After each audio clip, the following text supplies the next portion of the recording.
Doctor and Call comes to you compliments Antillean Life Insurance, Hills and Valley Pharmacy, and the Spice Isle Imaging Center.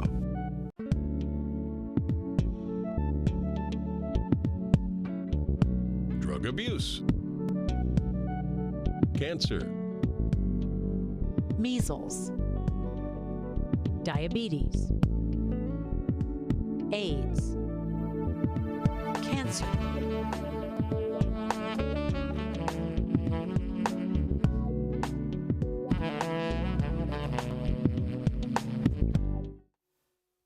Good evening, everyone, and welcome to another Doctor and Call program. It is the final day of February 2023, and we've been telling you for the past 2 weeks that tonight we will be talking about a very, very important and critical area, that of childhood obesity.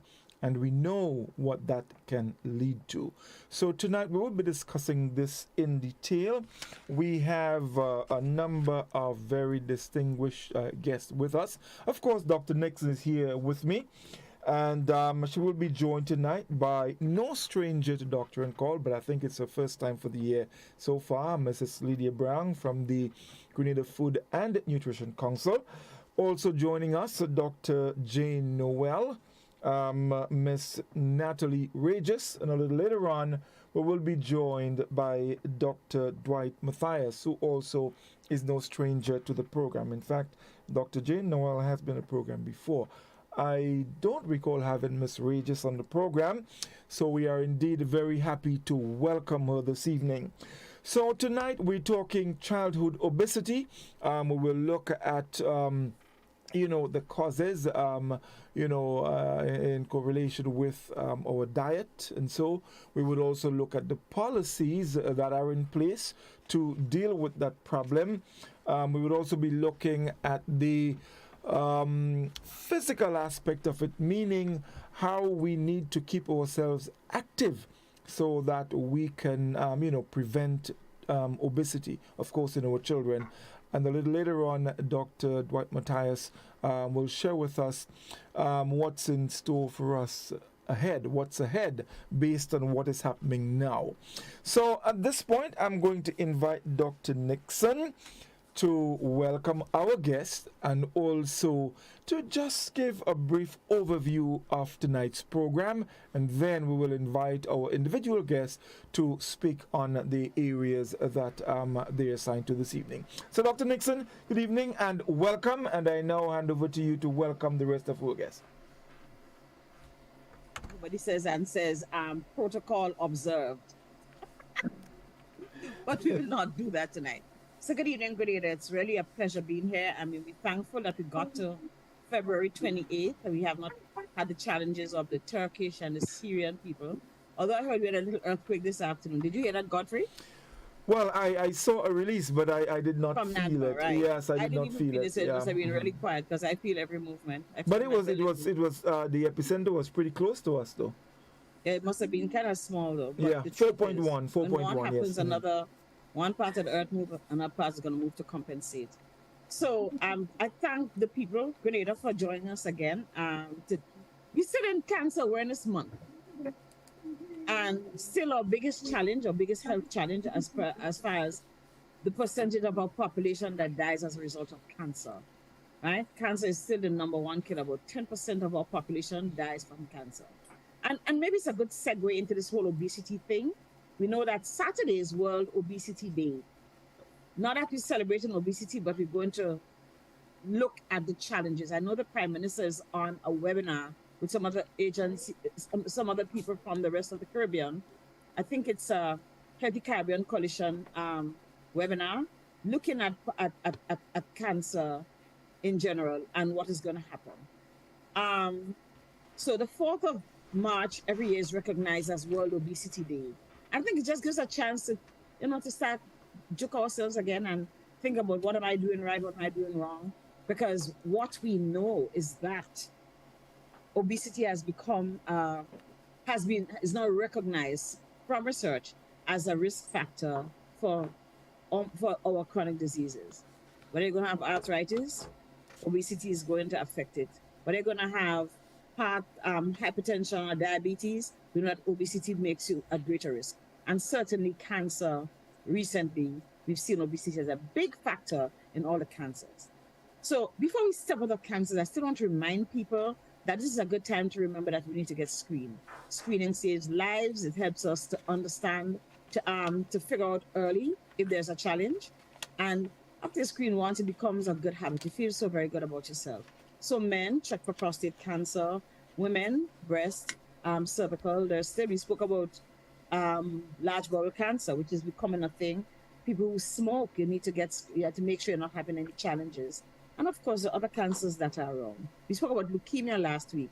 Don't get paranoid about it, but if your blood's a little off, ask a doctor to let you check him again. Remind him or remind yourself that you should get it checked. So those are the things. And we know that obesity, being more than 35% of the expected body weight for your height, is a big, big challenge.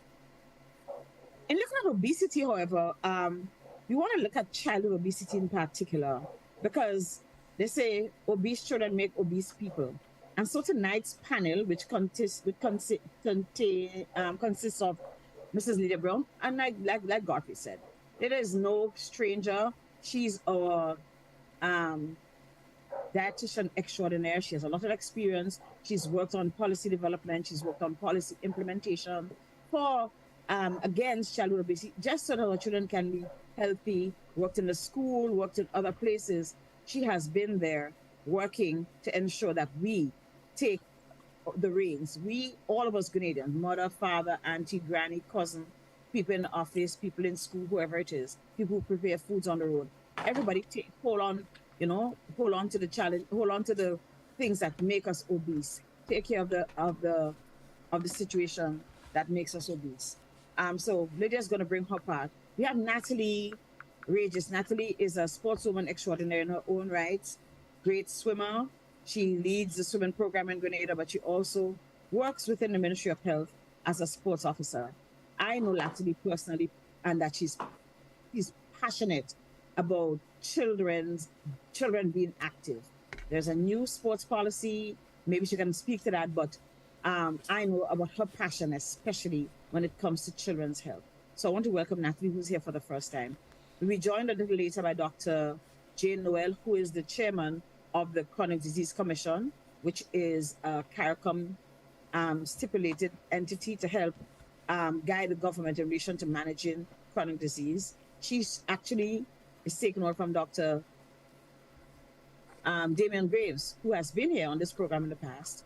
And at the end, we have Dr. Dwight Mathias, whom we all know. Dr. Mathias works overseas. He's a Grenadian, old GBSS boys, whom we're going to beat at sports next week in Intercall, but we're not worrying about that yet.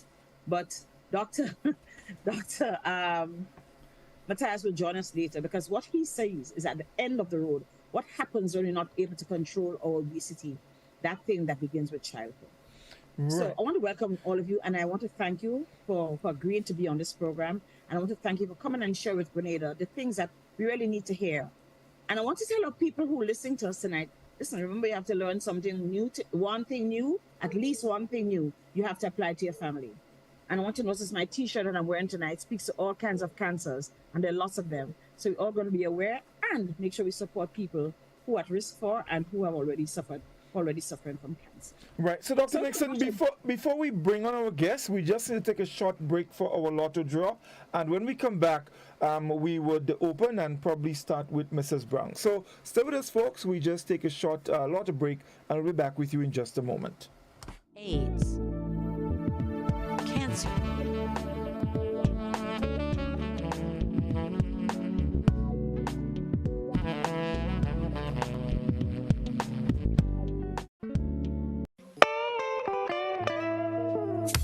I want you folks to play these 3 games from the NLA. Daily pick 3 cash flow and play with. You will be supporting sports and culture, nation building and our future. So go out and play, folks, make it a must. You will see what the National Lottery is doing for us. When you play pick 3 cash flow and play with, the NLA will support you all the way. Starting September 30th, Monday to Friday, these 3 games will be drawn mid-morning, 9:45 a.m., midday, 12:45 p.m., and evenings, 7:45 p.m. The National Lotteries, supporting sports, culture, and nation building. Sandy Manity. Good evening, viewers and listeners. This is the National Lotteries Authority's Daily Pick 3 Evening Draw. It is Tuesday, February 28th, 2023. I'm your draw hostess, Leslie Ann Johnson. Supervising the draw is Ms. Giselle Alexander. She is representing PKF Accountants and Business Advisors. A quick reminder, as usual, there are 4 different bet types in this game from which you can choose. They're called in line, mix, pair, and backup. It pays to play Daily Pick 3, so let's see if you are a lucky winner. Good luck to you. Okay, here we go. Our first number this evening. That number is 9. The second number, 1. Final number, 6. Alright, so just to recap for your benefit, our first number is 9, followed by 1, and the final number is 6. Congratulations if you are a lucky winner. We say congratulations as well to our 99 Daily Pick 3 winners from our midday draw. The total payout was $17,360. The Playway draw is up next. We'll see you soon.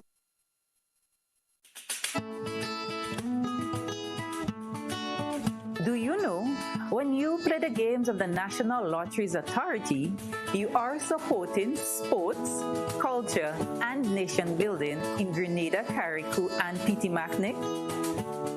Hi, I am Junior Murray, cricket coach, sports enthusiast, and a former West Indies cricketer. I endorse the games of the NLA 100%. For the past 40 years, the NLA has been funding many sporting activities, including competition for schools and clubs, and for athletes to participate in overseas tournaments such as the Carifta Games and regional cricket tournaments. Additionally, they made it possible for you, the public, to view local, regional, and international tournaments from the comfort of your homes. For those reasons, I play the game of the NLA. Even if I do not win, I know Grenada always wins. Yes, when you play all the games, the NLA in turn supports sports, culture, and nation-building activities throughout the Tri-Island state.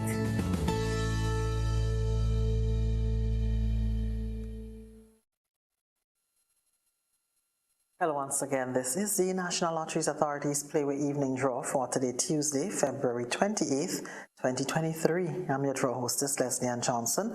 With me once again is Ms. Giselle Alexander, who's representing PKF Accountants and Business Advisors. In this game, you can bet from $1 up to $10, or you can bet in increments on any number or dream symbol of your choice, and being with a chance to win 24 times the amount you bet. That is $24, of course, for every $1 spent. Value your dreams and win your way with Playway. Let's see if you are a lucky winner. Good luck to you.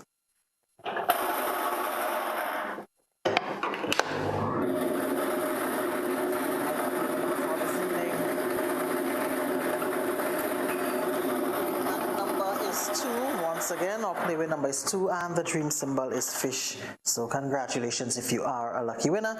Congratulations as well to our 279 Playway winners from our midday draw. The total payout was $27,240. Stay with us. The Daily Cash 4 is up next. We'll see you soon. Win more with the NLA's Daily Cash 4 every day, with more plays and bigger prizes to be won. It's a 4-digit game with all the bet types you already know and much, much more. From 0000 to 9999. Choose your 4 numbers and place your bet from 11 different bet types. Choose from inline, 4 different mixes, first 3, last 3, and 4 different backup options too. Best of all, it starts at just $1, except for backups, which starts at $2. Win as much as $5,000 with a $1 inline bet and as much as $6,200 in a $2 backup bet. Imagine $50,000 $10 for a winning $10 inline bet. There's definitely more to win with the Daily Cash 4. More plays, bigger prizes. Twice per day, Mondays to Saturdays. Must be 18 and over to participate. NLA, making your dreams come true while supporting sports, culture, and nation building. All right, so we're back with you. This is the National Lotteries Authority's Daily Cash 4 evening draw for today, Tuesday, February 28th, 2023. I'm your draw hostess, Leslie Ann Johnson. With me once again, Ms. Giselle Alexander, representing PKF Accountants and Business Advisors. In this game, you can choose any number from 0 to 9 in any of the 11 bet types offered. The tickets cost as little as $1, except backup, which costs $2. More plays, bigger prizes. Let's play Daily Cash 4. Good luck to you. Okay. So have your tickets out. Our first number 7, the second number 8, next number 3, the final number 3 as well. So just to recap for your benefit, check your tickets. The first number is 7 followed by 8. The next number 3. The final number is also 3. Congratulations, of course, if you are a lucky winner. Congratulations as well to 8 Daily Cash 4 winners from our midday draw. The total payout $1,600. Continue supporting the National Lotteries Authority. Have a great night.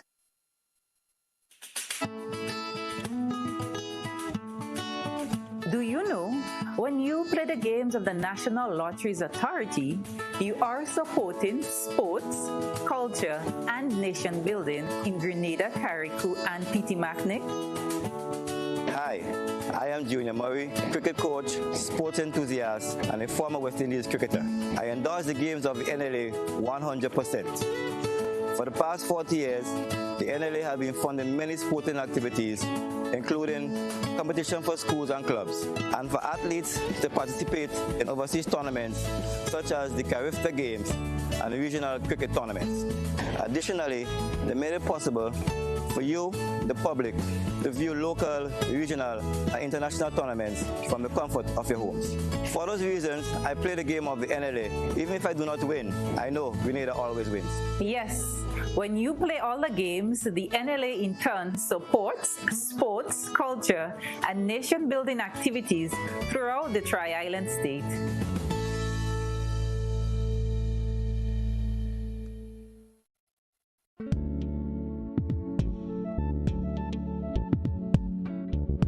Drug abuse,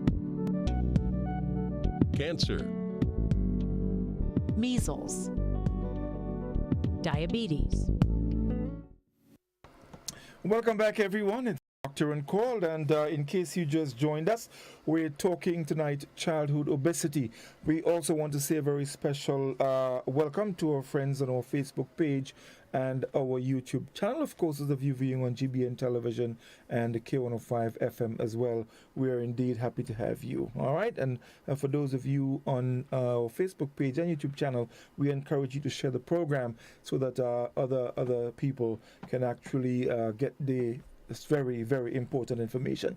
So we are going to start tonight's discussion. Now we're going to bring in Mrs. Lydia Brown to first talk with us about childhood obesity, what it is, and when is someone actually considered, or when is a child considered to be obese, and what should be done, and how do you deal with it? Mrs. Brown, over to you.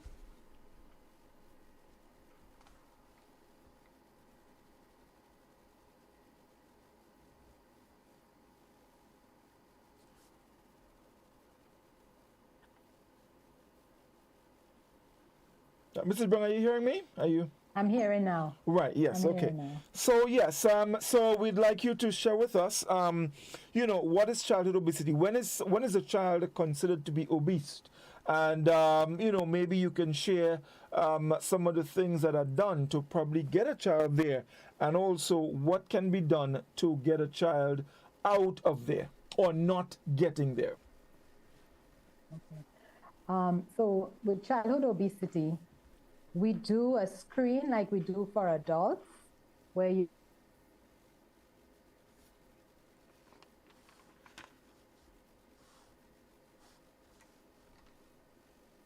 Mrs. Brown has frozen. Yes, for a moment there, I think we, yeah, we lost. I think she's back now. Ms. Brown, are you back, right? You're Yes. frozen. You have to start over. I'm not seeing myself frozen.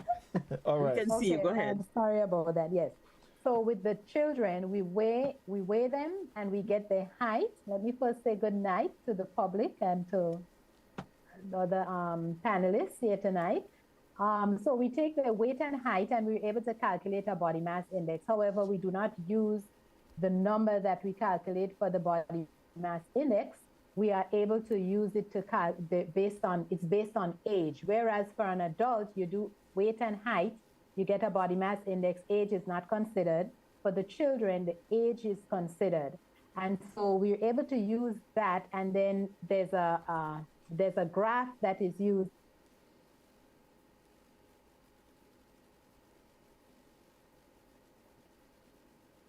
I think we're really having challenges with Mrs. Brown tonight. Yes, we are. She's about to speak about the chart that we use to measure children and to see where they fall on that graph according to the age and gender. Lydia, I think she's back with us. Graph and lost you. I will move and go on to someone else, please.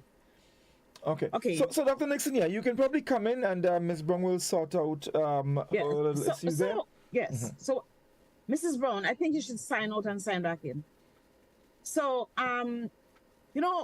once you asked Mrs. Brown, what can we do to prevent or to solve? Okay. And there's kind of two mechanisms. There are other things like emotional support and all the rest of it. But what you eat and how active you are going to be the big things. And so I want to invite Miss Nataly Regis. Nataly, can you come on?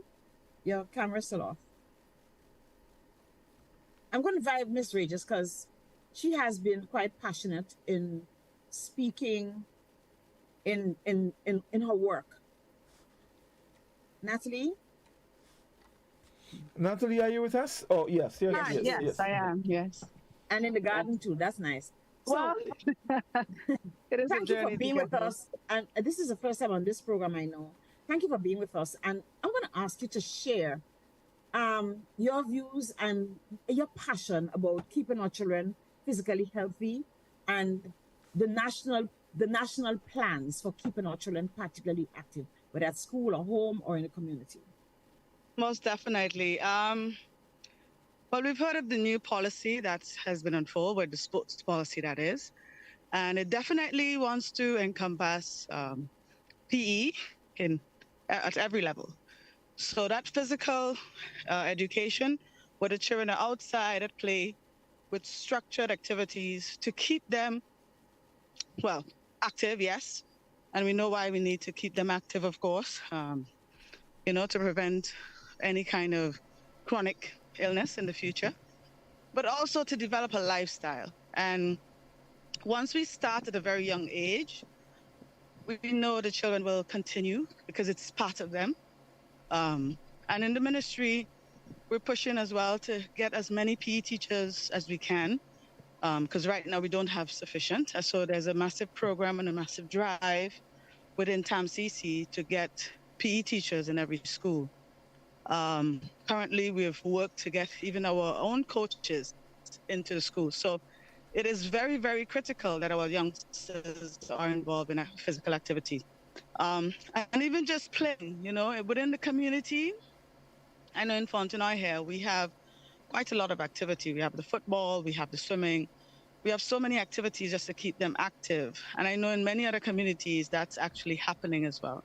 So we want to encourage parents and even teachers and principals to appreciate that the physical activity helps keep our youngsters very alert, even for the academics as well, because thinking that, children sometimes, they don't sit still for very long sometimes, but once you give them constructive activities to keep those, the blood circulating, to get rid of all the excess cholesterol that's there, that also prevents later down the line the diabetes, the high blood pressure, all these other chronic illnesses that develop over time.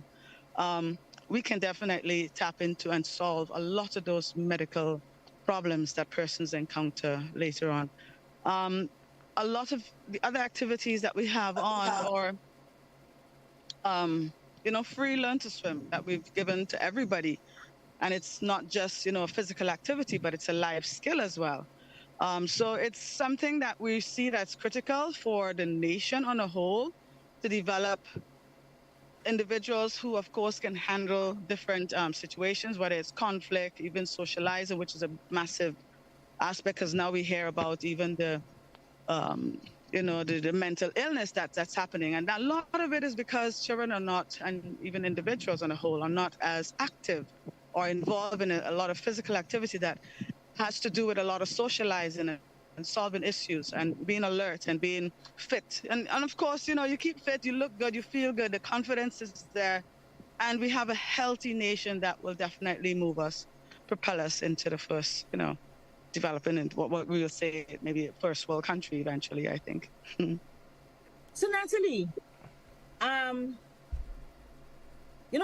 a lot of people tend to think that when we speak about childhood activity, about physical activity and sports, we think about wearing Nike shorts and Adidas sneakers and and stuff. Tell me let's get practical. What can people who I live in Lamode. What can we do? What can I tell my grandchildren? What can I do with my children if I were a young mother? What are the things you think your sports officer for the region can encourage in communities to ensure that our children become active, that they get at more than 30 minutes per day? A very valid question. And I think even just taking your child, your children, just for a simple walk is a very, very good physical activity. And it bonds, it helps, mom and children and the family in a whole, just taking that stroll down the street. Some of us, we have a long wall or a beach somewhere that we can go, and even a hike. A lot of it has to do even just sitting and planning, okay, what are we going to do outside? And even if you don't want to go outside, there's so many different games that you can play on the inside.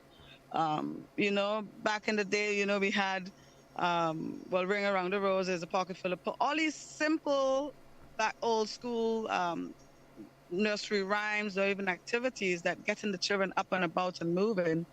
Even some of those head, nose, shoulders, knees and toes, these wonderful songs.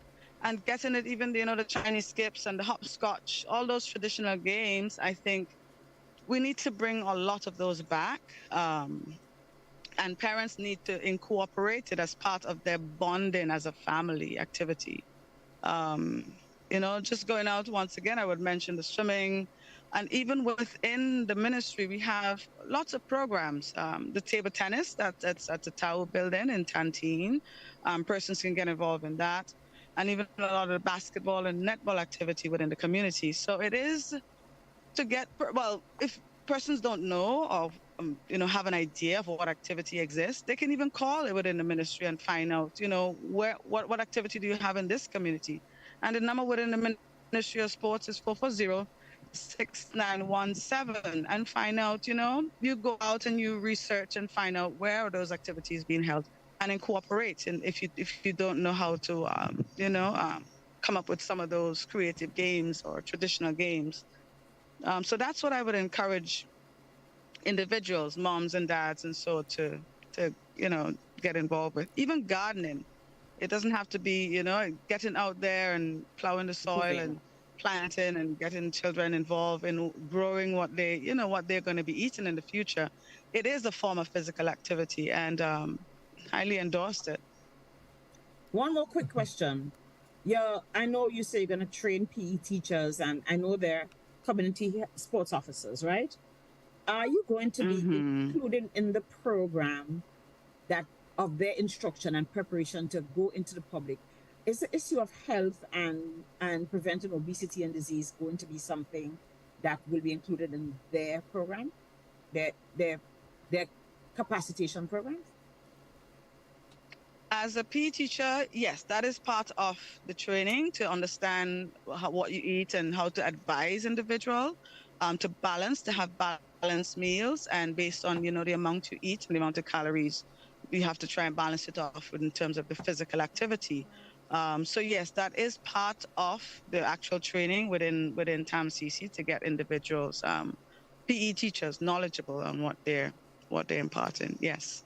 Okay. Thank you very much. Well, thank you. So, Thank, Nataly, thank you. thank you, Nataly. I think Ms. Brown is back with us. think So she's we back, could, yes. yeah, we can bring back Ms. Brown. Now that Nataly has spoken about the, the exercise and being active. And the food. Yeah. So now that I think it sort of places Mrs. Brown nicely to speak about what we consume. Because if you doing little physical activity and it doesn't balance off, or your diet doesn't balance with that, then you're basically spinning top in mud. So Mrs. Brown, let's talk a little bit about the obesity again as it relates to what is consumed. So with the children, we know the balance is important between intake and output. But we gauge, the earlier you asked the question, how do we determine if a child is obese? Yes. Mm-hmm. And I was saying that we measure BMI for adults where we just measure weight and height. We don't consider male, female, but for children, we consider the age and we consider the gender of the child. So that gives us an idea as to where there's a chart that you use, and if the child scores above like the 95th percentile, then you know that child is obese. If the child is above the 85th percentile but lower than the 95th percentile, the child is considered overweight. We know that our children's diets are not where they should be, and then what we do know is that we do already have some policies in place, policies that have been commissioned by cabinet but has not been implemented. And now I'm sure we're working now on a childhood obesity, specifically childhood obesity policy. But I think if we take the initiative, our problem here is not so much that we don't have policies, as much as we do not implement the policies that are available. And so we're trying to take additional steps to see how we can work around this to combat this. If children spend most of their waking hours at school, so if we are able to control the school's environment, we would not, I'm not saying that we're going to solve the problem of childhood obesity, but we would have taken a magnificent step towards curbing the numbers that we're seeing. As the Food and Nutrition Council, we do every year, we do a survey of children in daycare centers, but every 4 years, and we're hoping to decrease the number of years, the number of spacing, the number of years between one survey to the next for our preschoolers. And what we're seeing, the previous survey for preschool was in 2018, and we did one last year, 2022. And what we're seeing is, just as with the daycare centers, we're seeing the numbers for the obese children, underweight children, going down or stabilizing. And we're seeing the numbers for the obese children increasing. Mind you, we did not do any of the private preschool because the daycare center survey we did last year, we did 2 surveys last year, daycare and preschool, and the daycare survey took a lot of time because a lot of the children were sick and we had to keep going back to make sure that we captured as much of them as possible. So we only did the public preschools. And we still saw an increase in the number. So if the more children you do, the more the numbers will escalate. But Dr. Nixon mentioned a little earlier about the obese child is likely to be an obese adult. And from 2019 thereabout, we embarked on, we collaborate with a lot of different entities on doing screenings at different health fairs and so. And we screened over a period 545 adults. And of that 545 adults, 29%, more than a quarter of them were classified as obese. And just to make a little correction in something Dr. Nixon mentioned, over 35%, 35 BMI, but a BMI over 30 is actually considered obese, and over 40 is considered morbidly obese. So we have about 29% of that 545 adults screened as obese. We also did a measurement of, and let me say that it was more females screening obese compared to men. We also did a screening of body fat composition for about 328 of these individuals, and the same individuals within that 545. And 59% of the individuals screened for an extreme high percentage of body fat. Of the women, which was out of that 328, 235 were women, and 61% of the women screened as extremely high body fat percentage. So it tells you that, because I always wondered, well, we keep saying that we're getting heavier and we're getting heavier, but I'm not seeing the data to prove that we're getting heavier. So this is a starting point for us at the council to see where we are at this point, and we'll continue to gather these information. We don't take people's names, we don't take any of that information unless they want us to, because they want intervention. So all we have is numbers, and we know that we're looking at the adult population, right? And I think that is very important to look at. Something that I'm looking for the Ministry of Health to come back on stream with is our school assessment in the primary schools. So we're doing preschool, but we need primary schools, we need secondary schools, and to see how we can upscale that so that we're not just looking at the entry level, but that we're able to look at the children across. Because when we do grade 1, and the next time we will see that child is in Form 1, intervention could have taken place from grade 1 to Form 1, but we don't know. We don't know what is happening to these children between, so it's a large gap. So we really need to see if we can put on the Chronic Disease Commission. I will challenge you to probably give some advice to the Ministry of Health as an advisory body as to how we can go about actually strategizing so that we can capture these children. We need to be able to intervene and to make sure and to look at the policies that are out there and see how you, as the Chronic Disease Commission, can help with even new policies coming on board to help to strategize to see how these policies, health-related policies, can be implemented, monitored, and evaluated so that we know whether what we're setting out to do is working, and if it's not working, how can we re-strategize to make sure that we're giving our children, that we're giving the people of Grenada the best possible service. Okay, thank you very much, Lydia, Mrs. Brown. before Mrs. Brown goes, because there's another thing I want her to speak to. I want her to speak to the issue of breastfeeding, which is the first tier. We tend to forget it, but it's very, very, very, very important. Very, very important. I want you to speak to, I've seen hospitals like Mandible Hospital in Jamaica that has a serious breastfeeding program, a breastfeeding room, and others. We also have signed on to the PAHO breast hospital, that thing. Baby Friendly Hospital Initiative. Breast Friendly Hospital. How is it applied here? And just kind of tell Grenada and the people who are listening to us why breastfeeding is so important as a tool, and probably one of the most important tools in childhood obesity prevention.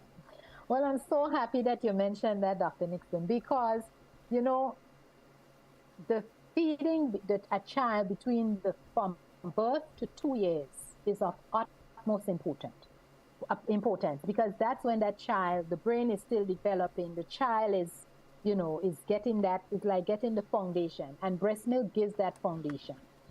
Now, when the recommendation is that a child should be breastfed, solely breastfed, not even water, from birth to 6 months. But we have a system where mommies get maybe, I think it's 12 weeks. 12 weeks, I think it is, mommies get to stay home where they get some type of financial support. And 12 or 14 weeks, don't quote me on that. But when mommy gets ready to go back to work, I have an employee at my place who we were able to support her to express her breast milk, to store her breast milk. And so she was able to feed her baby through 6 months on breast milk, right? So I think that when we have a draft infant and young child feeding policy that has been on the shelf since 2016, and for some reason it can't seem to get to cabinet, but that policy speaks to the importance of breastfeeding. We do have the Baby Friendly Hospital Initiative here. We are certified and we're coming up on a recertification in the not too distant future, maybe in the next few months or so, so that breastfeeding is supported from the community, and so that when mommy gets into the hospital and gives birth, mommy already knows, and the staff in the hospital already knows, unless something really goes wrong, that mommy is going to be breastfeeding this child. And so that breast milk is going to start from the hospital, and we as nutritionists and the nurses in the community health are there to support mommy in that initiative to keep that breastfeeding going as often as possible. Now, where we have that gap is in the workspaces, that we don't have a room where mommies can feel comfortable, that they can express their milk, and that they have proper storage, that they can store the milk so that they can carry it home. There are mothers who express and bring breast milk to the daycare centers for the caregivers to give to their children. So it's not something that can't be done even if you have to go back to work. And for some mommies who don't have that support, you can breastfeed your baby in the morning and you can breastfeed your baby in the afternoon, if that's as much as you feel you're able to do. But remember, for the first 6 months of life, breast milk is best. If you have good iron stores, mommy have good iron stores, baby gets good iron. We see breast milk is very high in fat, so the baby actually, breastfed babies actually look a little chubbier, a little chunkier than the children who are formula fed because of the high fat content of the breast milk. And so when you feed yourself, especially if you're challenged, economically challenged, not having money to buy what you need to buy, we have to realize that breastfeeding is actually a penny pincher because it allows you to feed yourself. And if you feed yourself, then you don't have to worry about buying the formula from the shelf because you're carrying that breast milk. You already have an excellent source of that breast milk. When baby gets fed properly, the amount of fat that they need, the breast milk is just balanced just right. When they create formula, they try to mimic breast milk, but you know, nothing is as good as the original. Nothing is as good as the original. So if you're able to breastfeed your baby, and which we support for 6 months, and we're hoping that we'll be able to get some programs together where we can actually have some support groups for these mommies, because sometimes the stress comes from the partner, sometimes the stress comes from grandma, because grandma is saying, you need to give the child some glucose water, I've heard it. You need to give the child some lime bud. You need to give the child, because why did grandma? Because grandma did that with her children. Why did grandma do it? Ask grandma why she did it. Grandma not even sure why she did it. She did it because her grandma did it and told her she needed to do it. So I think it's very important for us to educate people, educate ourselves. We're in the advent of technology. Educate ourselves, but make sure that the information that we're getting is evidence-based, is sound information, not from blogs or from what somebody's opinion said, but get your information from the experts. Okay. Thank you. Thank you, Lydia. There's so much we can talk about breastfeeding. I had a friend who actually breastfed, and she had a travel job. She traveled overseas and walked around with her case. She traveled overseas for work and breastfed her baby exclusively for almost a year. Right. So and she worked for an American company. So right. So let's bring in Dr. J. Noel. Dr. Noel, we welcome you to the program. I don't think you're a stranger. You've been on the program before, and we're happy to have you back this evening. You listened to Mrs. Brung and you heard the numbers, and they are alarming. Body fat and obesity and all of that. In terms of policy and what is in place to address these issues, because one of the things Mrs. Brung said was that no names were taken. Of course, people's privacy, I guess, been respected except they wanted to. But what is in place, or what do we have in place as it relates to policies that can help address some of these issues? Well, it's interesting. At the moment, a new draft or policy on childhood obesity is actually in the process of being finished. It is finished, really. It's just at the printing stage. So from our point of view at the National Chronic Non-Communicable Disease Commission, that's a mouthful, but from our point of view, we look at policies that are already there, or start with new policies that we can then advise government and Ministry of Health on as to any concerns we have going forwards. And I think, as Ms. Brown said, the most important thing isn't, yes, you have to write the policy, but it's not just writing the policy, it's then you have to implement it, all right? Because there's often a lot of paper and a lot of talk, but there's not enough action, you know? So with this new childhood obesity policy, the Commission has had a lot of input through Sonia and the Commission in general before we hit COVID. And then during the COVID time when we were not as active, the ladies have been working in the background, finishing up this policy to actually look at ways to combat this childhood obesity. And that is going to target, the community, it's going to target the medical profession, it's going to target the school policies, which is what we were saying, right? So, I mean, childhood obesity is something that can be targeted at all levels. You know, it's what the child eats, but it's also, as we were saying, how much they exercise. Diet alone is not enough. And I know Food and Nutrition, they would agree with us there. You know, diet can only do so much, but it's physical activity as well. And with this new vogue of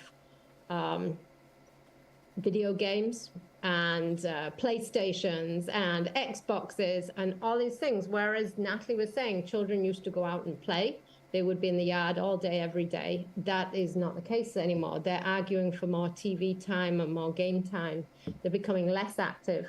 And with the increase in fast food and processed food, which is often a cheaper option for parents in some ways, or at least they think it is, and then both parents are working, or single parent homes, and there's not time to then, or it's felt there's not time to actually make the meals. It's easier to have pre-prep meals. All these things are compounding a disastrous diet, a disastrous level of activity, which you're seeing in the childhood population now, which we did not see in the same numbers, I'd say, sort of 30, 40 years ago. So this is a modern day problem, and we have to come up with a modern day solution for it.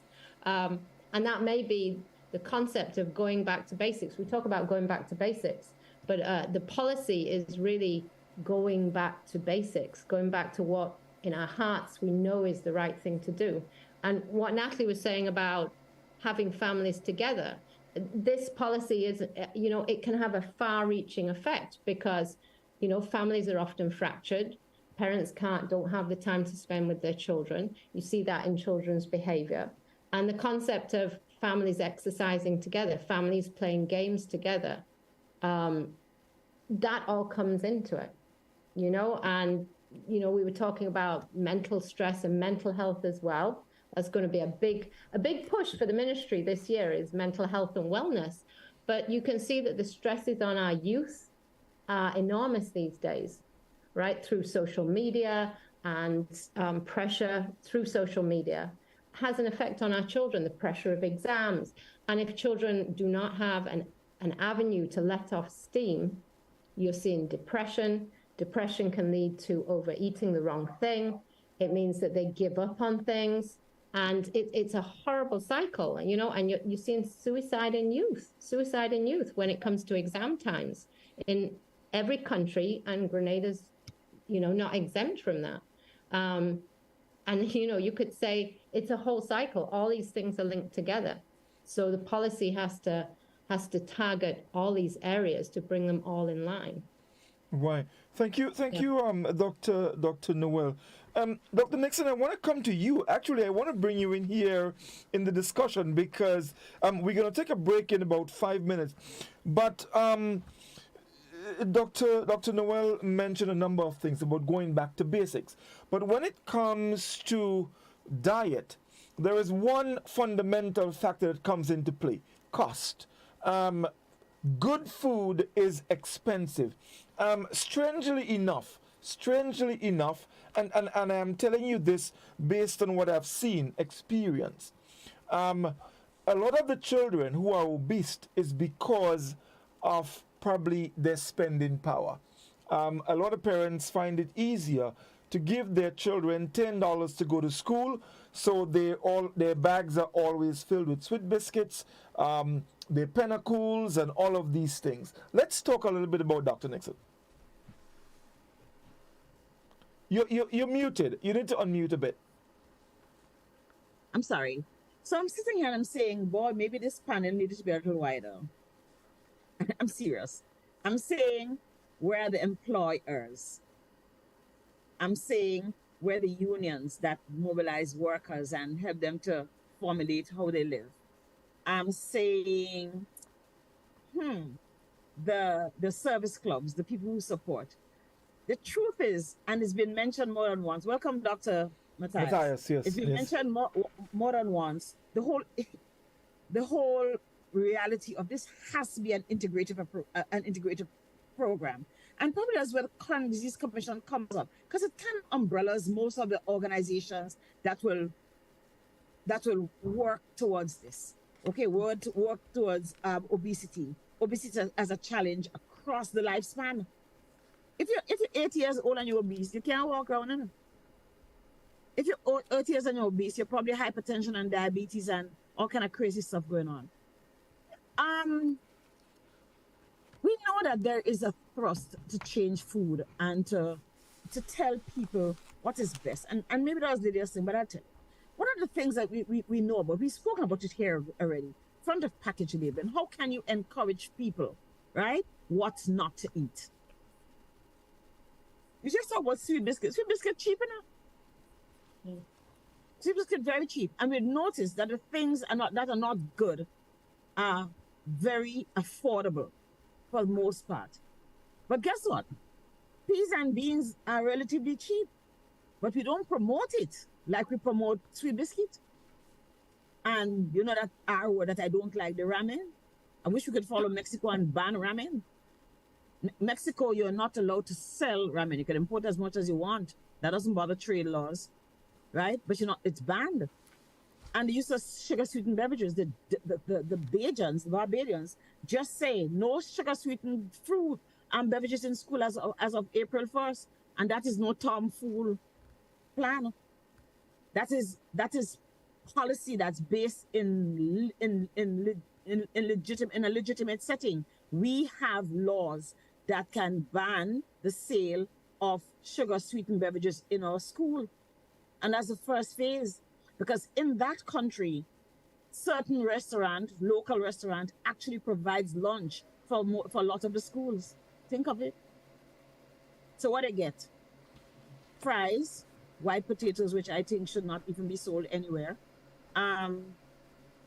Macaroni and cheese, burgers, right? High-fat foods, highly processed flour that makes the buns that they have, etc., etc. So until we have the fortitude, I don't want to use the common word, to create laws to create laws, implement policy and create laws that will make sure that our children eat safely. Yeah. That there are policies that can ensure that our children have access to green vegetables. Trust me, have you ever eaten a plate of vegetables before you eat your rest of your food? When you finish eating a vegetable, you don't have no strength in your jaw to chew anything and your belly feel full. But we have not trained our children to eat like that. We have not. You can eat rice and peas. That's a meal. People don't cook peas. Peas sell cheap in the supermarket. Take too long to cook, they think. So we have to also change the mindset of the population who's trying to behave and get to behave in a certain way. Can it happen? Take a lot of time. Can it happen? Yes, it can. And that is why the approach has to be integrated. And that's what I'm telling you. Are the unions here? Are the unions going to push so that women who have babies and go back to work 12 weeks later have a little room in the corner where they can express feed? Are they going to advocate so that mothers can stay home longer and breastfeed their children up to 6 months? Can we change legislations? There are lots of things that can happen, but we have to do it collectively and with a sense of fortitude. I don't want to use the street words because they're a little wrong for here, but we have to go and say, this is what we need. We have to save our population. And Jane mentioned earlier, we were talking earlier, and she was talking about the cost to the government of taking care, and I guess Dr. Mathias will speak about it, of taking care of the population who are young, who are obese children, have grown to obese adults, who are faced with chronic diseases that are hard to turn back. It's expensive to maintain them, to take care of them, etc. Right? So I think we have to look at policies globally and from every environment where it can be afforded. Sports, every child must have 30 minutes. Nataly, do you know about the 15-minute mile that comes from the Scottish school system?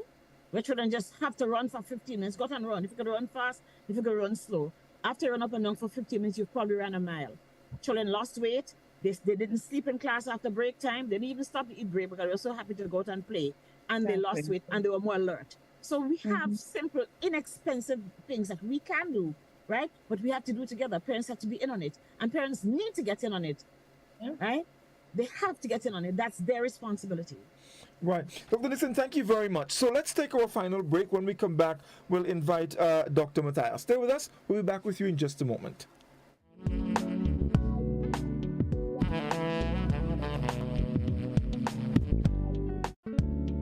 Do you have muscular pain that no one can find a solution for? Are you tired of taking meds for joints and other pains? Hills and Valley Medicare Center on Grenville Street, St. George is here to help you heal. We will help you map a path to your full recovery. Visit us Monday to Saturday for a consultation with our on-site doctor, physiotherapist, and massage team. You will be glad you did. Our Medicare Center, a proud member of the Hills and Valley group of companies. On the hilltop or in the valley, we are with you wherever life takes you. Hills and Valley Pharmacy.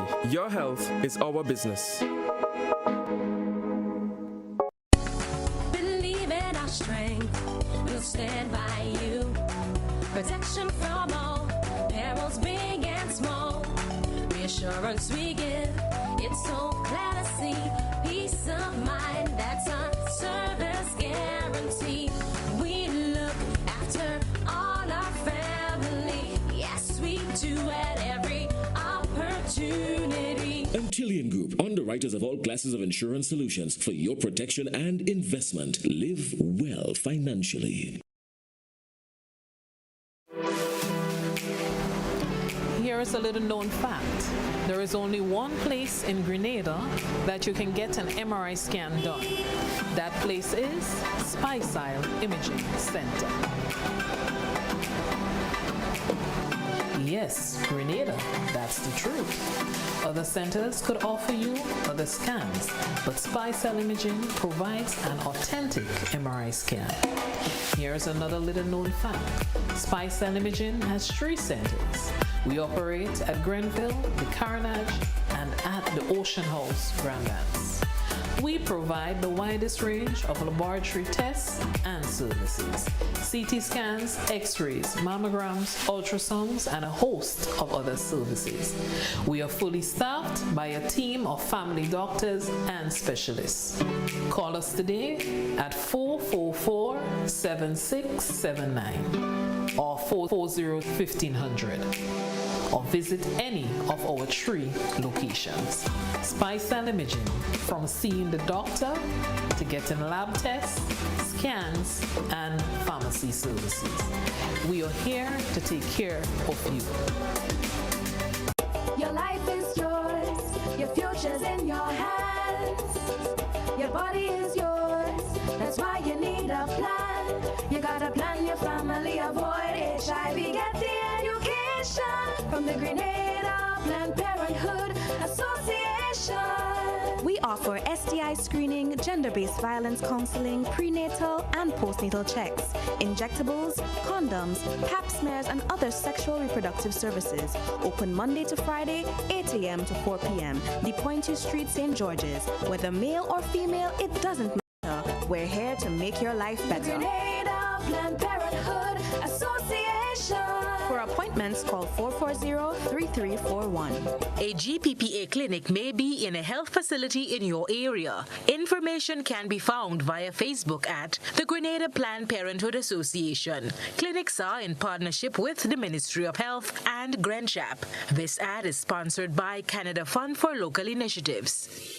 Have you heard about the new Softweave bathroom tissue with total hygiene? As hygiene and safety have taken center stage, our bathroom tissue is now manufactured with 3 different technologies to offer the best protection for you and your family. UVC light technology for a safe and effective disinfection process, eliminating 99.9% of microorganisms. Also, production at high temperatures, killing all types of germs and bacteria. And it's pH controlled with delicate fibers to prevent irritation for even sensitive skin. Softweave Total Hygiene Bathroom Tissue. Available in supermarkets and shops island-wide. Visit Softweave Caribbean Facebook or Instagram pages for more information.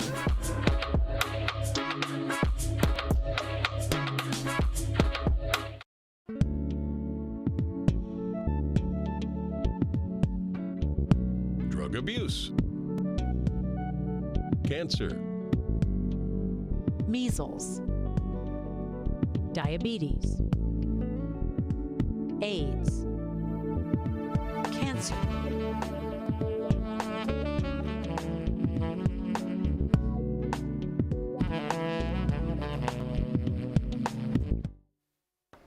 Welcome back, everyone. It's Dr. in Call, and I think we have a full complement of guests with us. Dr. Mathias has joined us.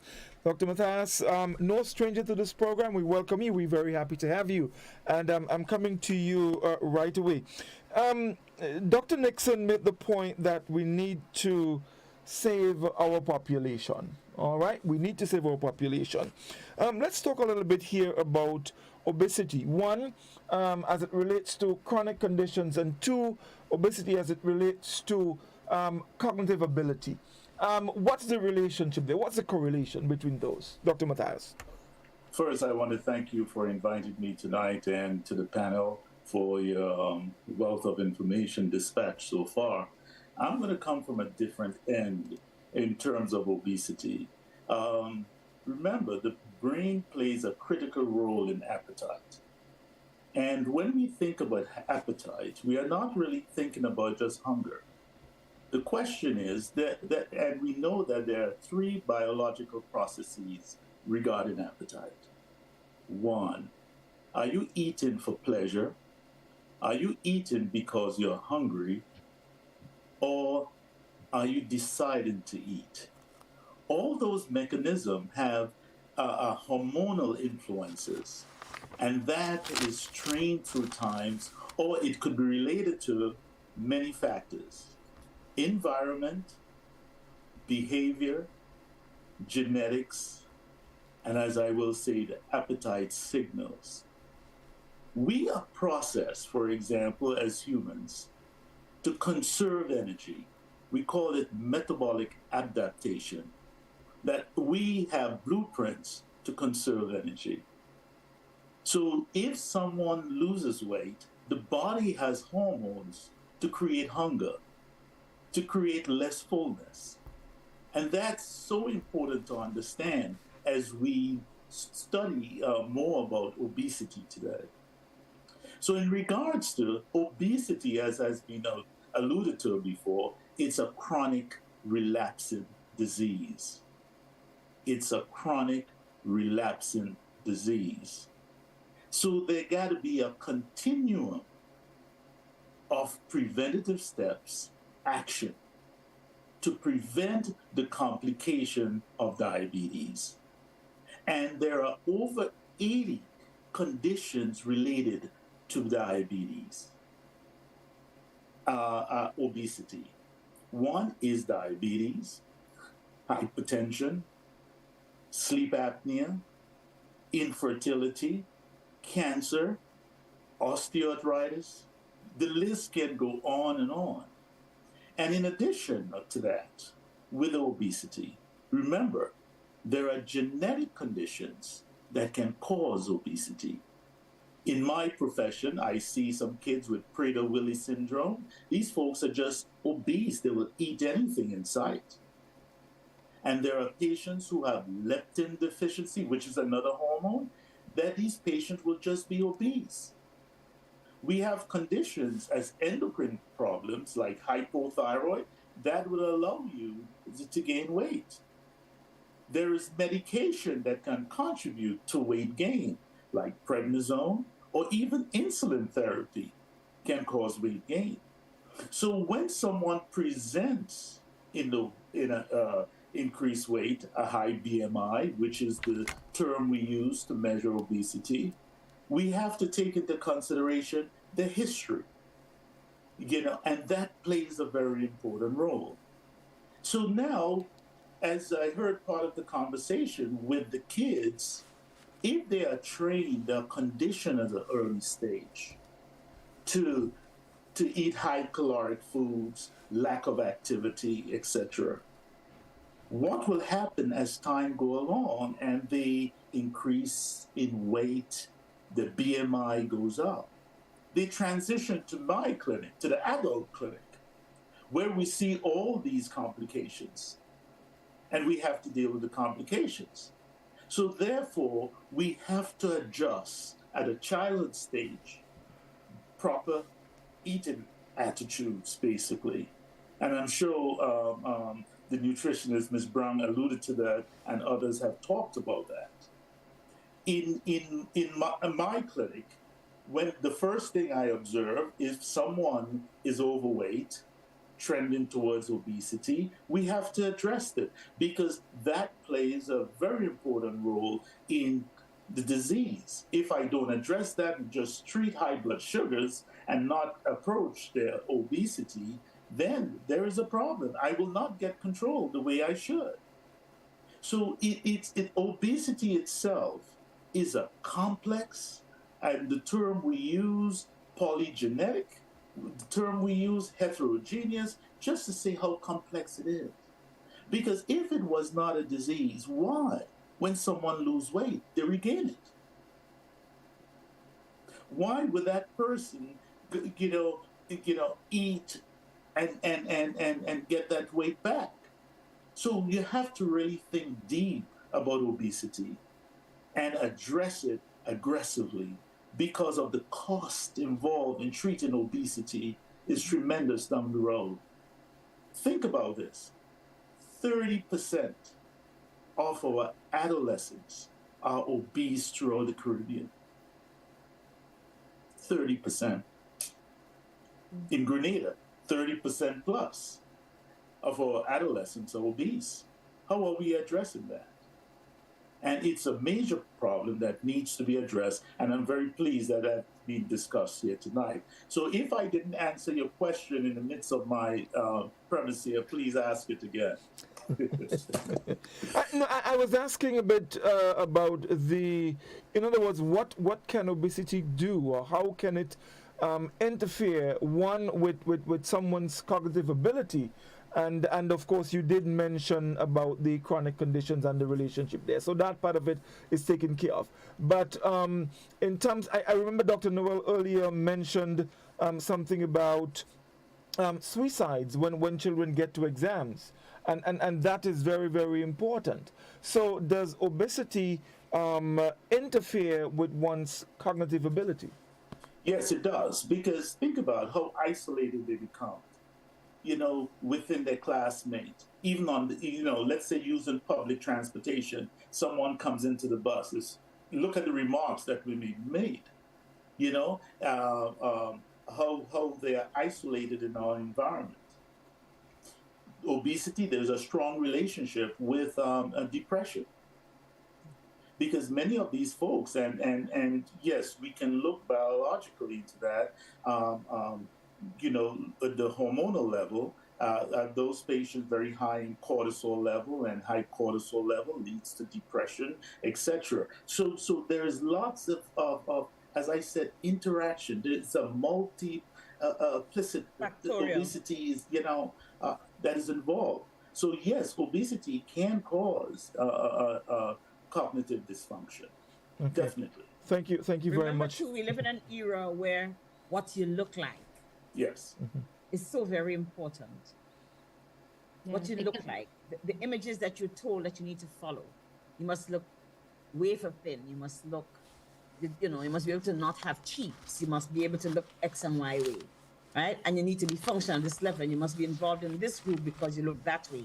And isolating children who are a little different can be fatal, as we've seen it. Yeah, almost all the shots I've watched a few shots this weekend on the internet with children who are bullied, and it's mostly the kids who are overweight, not necessarily big and obese, just they don't look like they haven't eaten for 6 weeks. Just the kids who are slightly overweight, the skinny children bully them, and we've seen bullying becoming a problem in our environment, right? And so that is one of the things with obesity in children. How do we prevent it so they don't have to deal with this? How do we explain to the children who don't understand that obesity is something that happens, that yes, you may be able to control it or not, right? How do we explain to the children that there's no need to tease somebody who looks different from you? So there are lots of facets to dealing with obesity in our community. Right. Yeah, yes, Dr. Noel. Yeah, I was saying it. I mean, it can lead to very bad self-esteem and how the individual looks at themselves, and it can happen from a very young age, and it can stay with them for the rest of their lives. I mean, it can literally impact the rest of their lives. But how do we deal with that in terms of support? So a child is obese, for example, a child is bullied. We know it is because of the obesity. How do we address that with a child and probably the parents? Dr. Noel? Yeah, I mean, that, and as we say, it has to be a multifaceted approach, because there's the psychological side of it and the intervention to help that child with their self-esteem and how they see themselves, because it can be a downward spiral. They may be obese for a multitude of reasons, all right, but it then affects their whole psyche. So it's it's the psychological counseling being brought in for that child, whether it's with a school counselor, etc., to actually target to find whether there's reasons behind why they're eating more, if there's other things going on in their life, maybe at home, or other things at school, or difficulty with schoolwork or whatever, to try and get to the root of those problems. And also to try and build that child's self-esteem. And then there obviously has to be, a dietary intervention as well, and a look at their lifestyle. And that has to come from the family, because it's very hard to do that on your own. Even as an adult, trying to diet and change your lifestyle is difficult. And most of us, we start it and we drop off, and we start again and we drop off. And if you're, as an adult, if your partner's not doing it, it's almost impossible. All right, so imagine a child who has those issues and is not being supported at home. It's really a no-win situation. So it has to be something that, if you said the counseling also came to the parents as well, so that they could understand the difficulties their child is facing, and that if you turn the whole household into a healthier area, it's a knock-on effect for everyone. Okay. But it's going to be a multifaceted approach. Has to be. Well, look. Go on, Dr. Nixon. I want us to not lose track of the fact that we're looking at an epidemic of obesity, because we've always had those children who have had a problem. There always are fat children among us. There always have been some obesity. Our challenge is this epidemic, this explosion of so many of our children, and we have factors that we can handle, factors that we can identify, and factors that we can eradicate to prevent, or to control, or to turn back, depending on the stage of threat that exists. So that is what we need to keep our eyes on, not at little one child. That might be, we're looking at the entire lifestyle, looking at populations and how we're looking at our population, how it's affected and what is going to happen. What is telling us 30% of our children are overweight. That's 30. not good. 30. Yes. 30. Yeah, I said 30% of our children are overweight. Hear me. You know what's going to happen? If you have 30%, remember, it started off at what? 4% of our school-age children. And when we watch the cascade, it increases in numbers with age. So by the time they are adults, we're probably going to have, what, 60% of our population, adult population obese? That is the threat, the bigger threat, right? Sometimes I see the obituaries and I wonder, why am I seeing 20-somethings and 30-somethings and 40-something? If you look at obituaries, you probably have 60% of people under who have died prematurely, and quite prematurely for that matter, right? The 90-somethings and 80-somethings take up 10%, and the rest of us is people who are underage, and they're not children. There's no 2-year-old and 1-year-old who dying. So a few in the other end who we'd expected at 80 and 90, and then this massive group of people in the 30s and 40s and 50s and a little more in the 60s. But that is what is bothersome. But you see, Dr. Nixon, to approach that, we have to strategize in the sense that we need primary prevention, secondary prevention, and we have the tertiary prevention. In the primary prevention arm, we have to prevent the development of overweight and obesity. And doing that, we have to educate the public.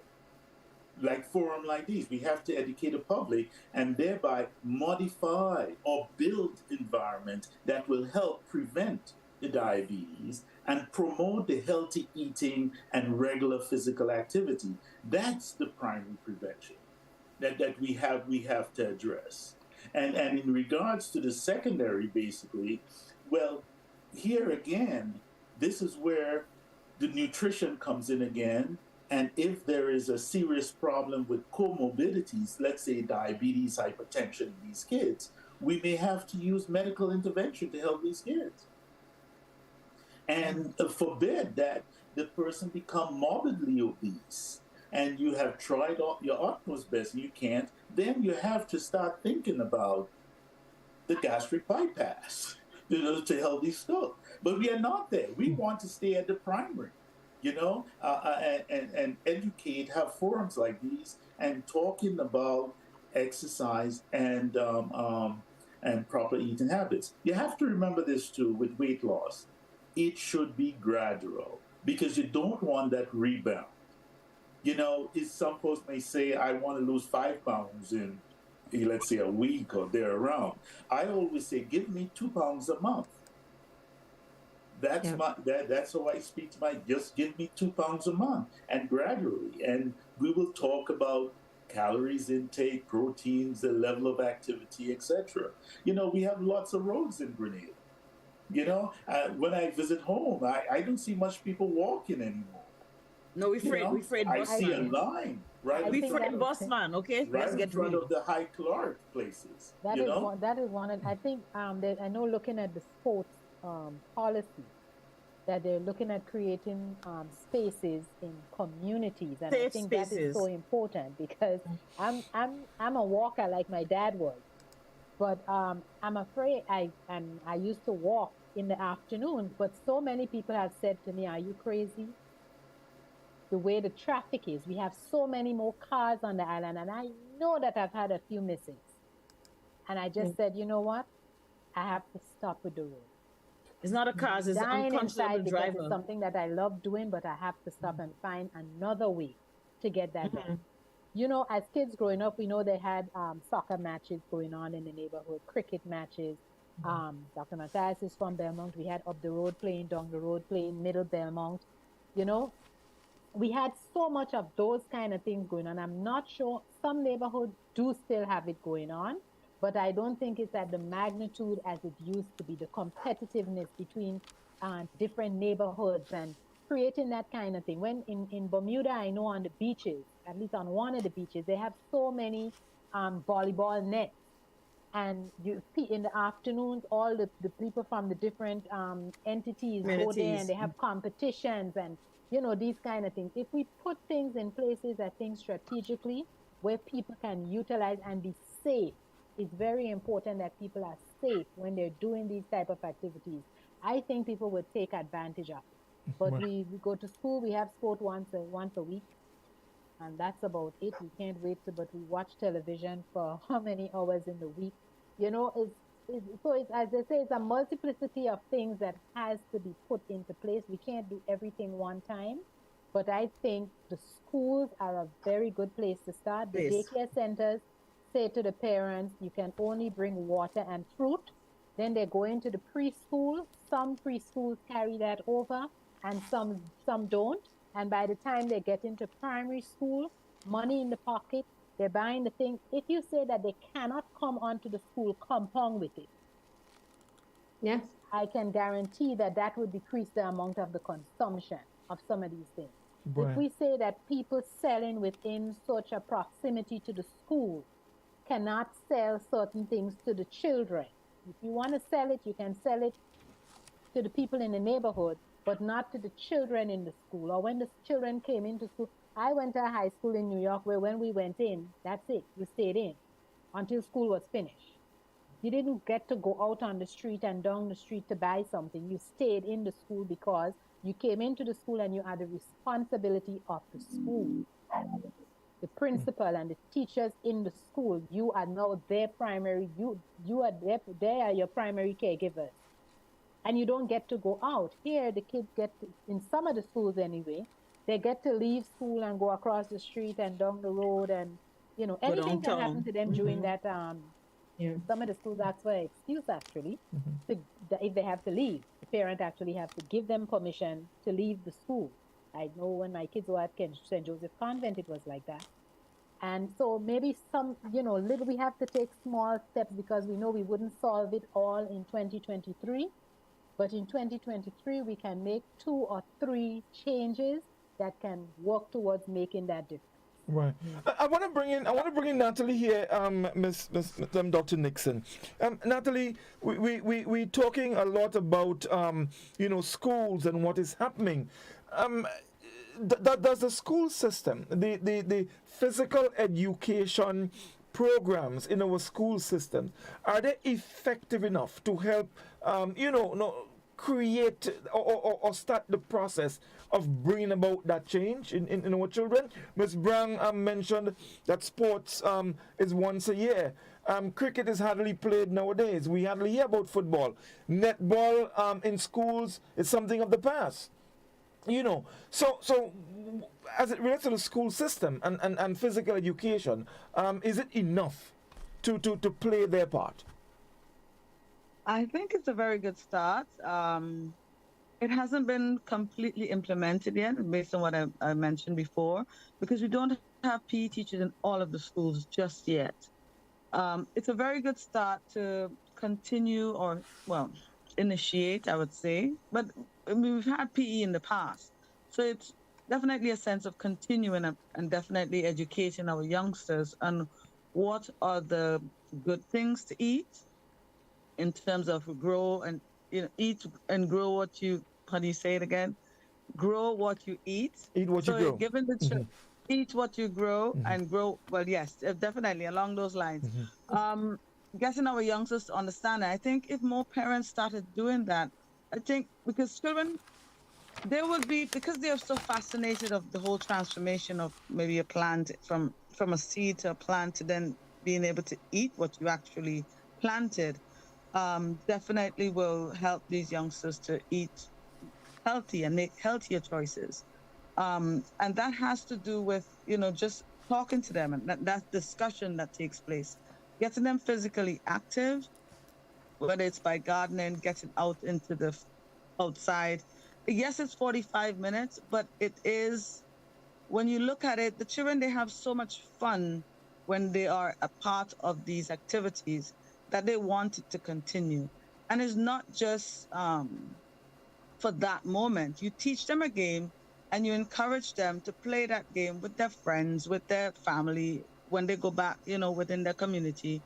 And you get them hooked onto these physical activities, because that level of endorphins that gets released is fantastic. And that is like a high. It's like a runner's high. And that's why children sometimes, when you see them playing, even for the adults as well, you know, we're playing and we're doing activities, the laughter and just that wonderful feeling you get. It's definitely something that can stimulate them to continue with activities. So it's not the end all, but it's a very, very good start and a very good process to get our youngsters back to being very active for life. And, you know, that in the entire process of lifestyle, again, comes back into play. Nataly, one quick question. In terms of the physical education in school, in my time, we had periods, mainly on Fridays, when you have maybe the entire afternoon for physical education. How many times per week does it happen in schools now here in Grenada? You know, children getting out there and you know, that being part of the school system. Is it once, twice, 3 times a week, or just? At primary school, it's encouraged to have at least 2 sessions per week. And what is being promoted as well is after-school activities, right? So then, yes, you have the PE where the children learn the basics. They learn to do their ABCs, which is their agility, their balance and coordination. Just getting them confident enough to be physically active, then to try out sports. So it's not like if you get into PE as an introduction, but then encouraged to do sports after school. And when they're definitely 11 years and younger, we encourage children to try everything, try all the sports that's available. So we do have the netball, the cricket, the tennis, all of it, the swimming, all of it is part of the PE program. And we want them to source, whether it's a group or a club or whatever activity after school, to continue the physical activity. So yes, we still want them to get the academics in there. Also, we want to get them, you know, physically active and fit, and instill in them that lifestyle that is not, don't just wait for the PE program, the PE period, you know, after school. And this is where parents come in. Parents need to sign the children. And teachers. Yeah, sure.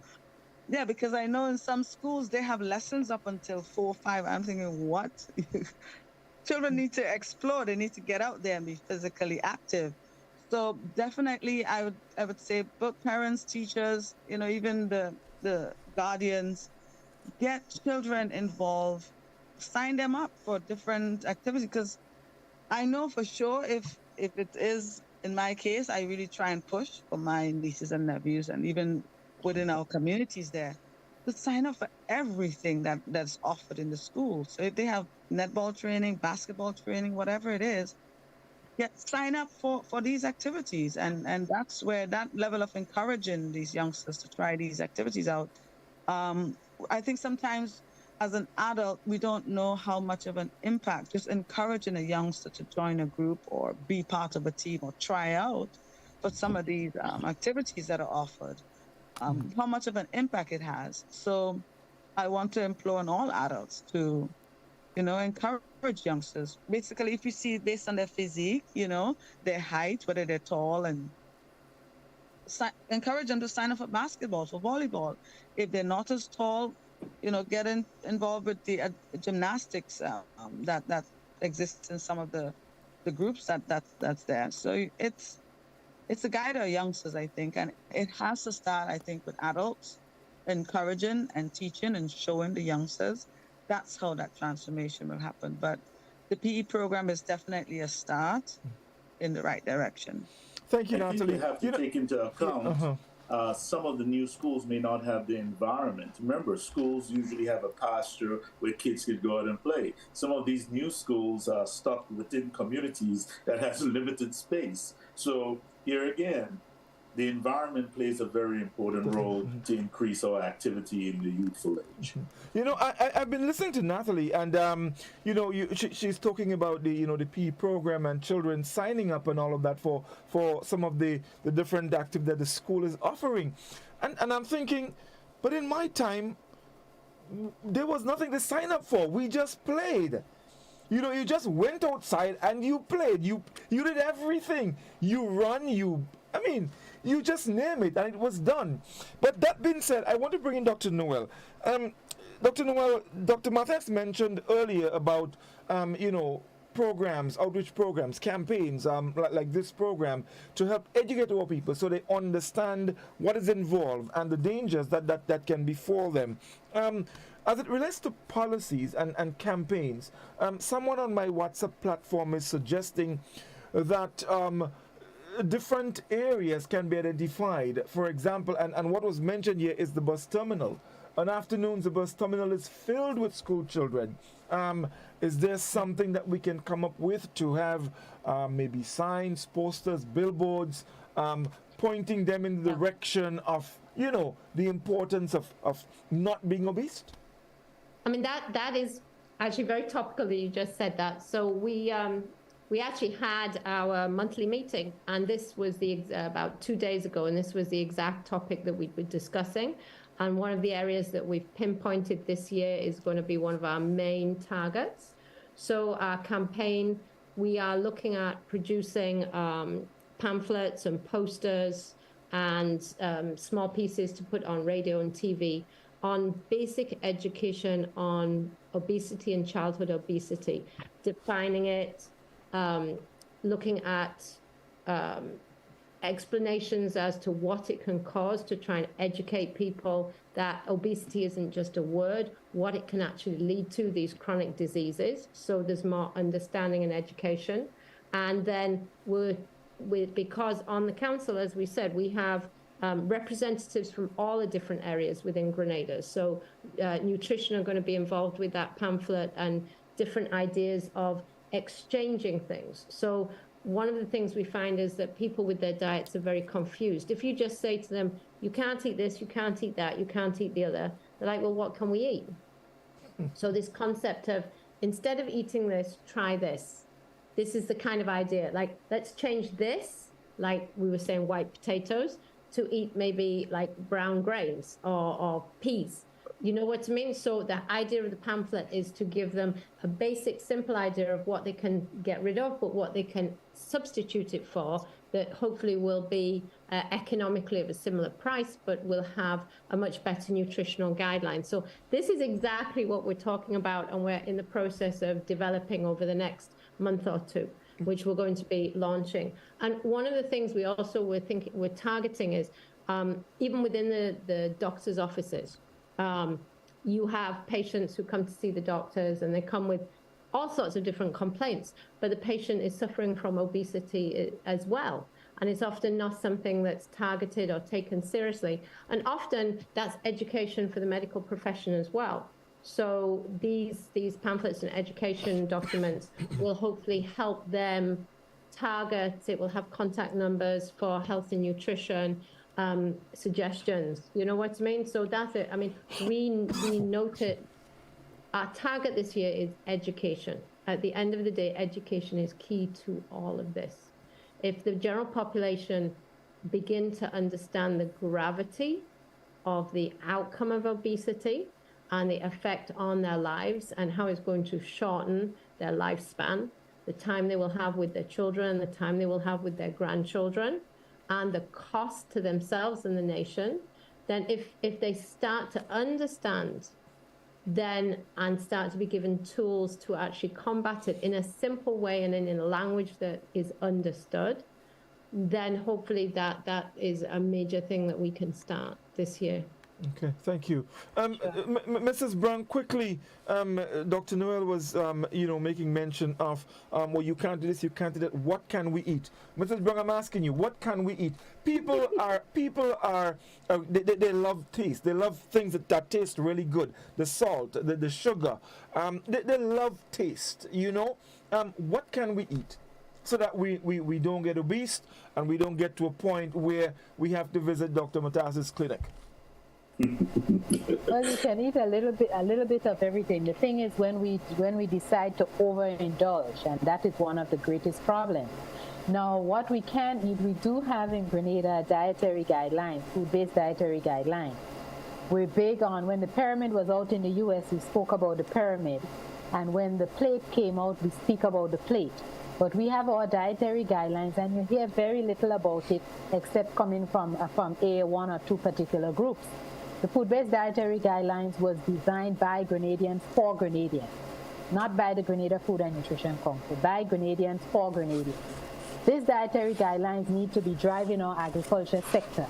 The guidelines stemmed out of our health situation in Grenada. It is geared towards targeting the health situation in Grenada, and it's a preventive tool. So when we speak of people need to eat more fruit and vegetables, early on, Godfrey, you mentioned that it's expensive to eat healthy. Well, if we have enough food being produced, prices will drop, I believe. I'm not an economist, but I believe that if there is sufficient on the market, prices will go down, because I know when there's very little on the market, I know how the prices go up. We didn't have too much fish the other day. Fish went to $10, yes, and maybe even beyond that a pound. Christmas, when you don't have tomatoes, you can pay $7, $9 a pound for tomatoes. So I can just use my little bit of common sense and tell me that if there is more on the market, prices will come down. Who was it? Nataly, I think, spoke of growing what you eat and eating what you grow. Some people don't feel it's expensive. But if you get a tomato and you save the seeds, maybe you can grow something for yourself. I have a pumpkin right now, and I wish I could show you my pumpkin. It's this big. One pumpkin I got off a vine. I don't know how many pounds, but I know I struggled to bring it inside. I don't have a lot of space, but that's one big pumpkin, right? So I'm saying that if I grow pumpkin, and my neighbor grow tomatoes, and I give my neighbor a piece of my pumpkin, that neighbor may give me some of her tomatoes. And this means I don't have to buy pumpkin, and I don't have to buy tomatoes. So I think people looking at what can I eat? I can't eat this, I can't eat that. Our job as nutritionists is not to tell you that you can't eat. And sometimes people are afraid to come. Yeah. Some people get referrals, and when you do see them, it's because they're getting ready to go back to the doctor next week. And then I have to say, well, you can't go back to the doctor next week because the doctor expected you to come 3 months ago. Mm-hmm. So that when you go back, whatever intervention he made, along with the information that you would have gained from the nutritionist, now he's able to evaluate what the treatment plan, what effect he got out of the treatment. But now you're coming to me today because you're going to the doctor on Thursday, today is Tuesday. You didn't do everything that the doctor asked you to do. So all the interventions that the doctor thought he made 3 months ago, he really only made one intervention, and that is the medication. But the diet has to go with the medication. We spoke about eating white potatoes. How about eating sweet potatoes, which are our locally grown sweet potatoes, right? It has resistant carbs. It doesn't raise the blood sugar as much, even though it's sweet as the white potatoes. And these are some of the kind of education that people need to gain. We try to educate people and to show them how they can use some of the local food. We have a lot of waste. Here in Grenada, right? They sell beet greens in the US and other countries, we throw it away. They're just things that we may choose not to eat because we're not accustomed to eating. We have to be able to be open. Just as when we travel in the bigger world and we eat foods from all different countries, we have to be willing to explore, to try things different. Because we don't like rice and peas, don't mean we wouldn't like a pea soup. And because we like a white dumpling, don't mean we can add some whole wheat, yeah, and add a little, or some corn to it and add a little grit so that we get a little more fiber in the diet. So we just have to be willing to challenge ourselves, to entertain and to embrace new things and the ideas coming from, outside into ourselves, and to be able to incorporate different, see what works best for us. I think it's not so much about don't eat, as much as what you eat, how to eat, and in the proportion in which you eat, that actually can help us to do better for ourselves. Right. And I think our taste buds change as well. Our taste buds change. So you might start off by thinking, I don't like this, or it's not great. but you stick to it because you know it's going to be doing you some good. And eventually you actually crave that food because your taste buds get used to it. Mm-hmm. Dr. Mathias, you want to comment on some of the things that Mrs. Brown and Dr. Noel said earlier? Well, I have learned so much from the nutritionists, tonight. I mean, it's just great listening to that we have a nutrition for Grenadians, and it was created by Grenadians. This is the first time I'm hearing this, so definitely I'll explore that, and I think that needs to be explored. Now, we heard about exercise also. Now, what is very important here, weight loss and weight gain. It's easy to gain weight, very tough for weight loss. And the reason for weight loss, basically, you have to decrease calories, right? And I always tell my patient, you're an addict. You're an addict to sugar. I call them that. And they say, no, I'm not an addict. And that's a move I make so that they can decrease their consumption of the high caloric foods. And you have to increase activity. Increase activity, decrease calories. And you have to balance that with the weight gain because your body has the hormones to create that weight gain. So you have to find that balance. And here, what happened recently in these United States, and I'm sure you guys heard about the news, about the new medication we have on the block called semaglutide. It's basically one of those hormones that curb your appetite, that controls your appetite.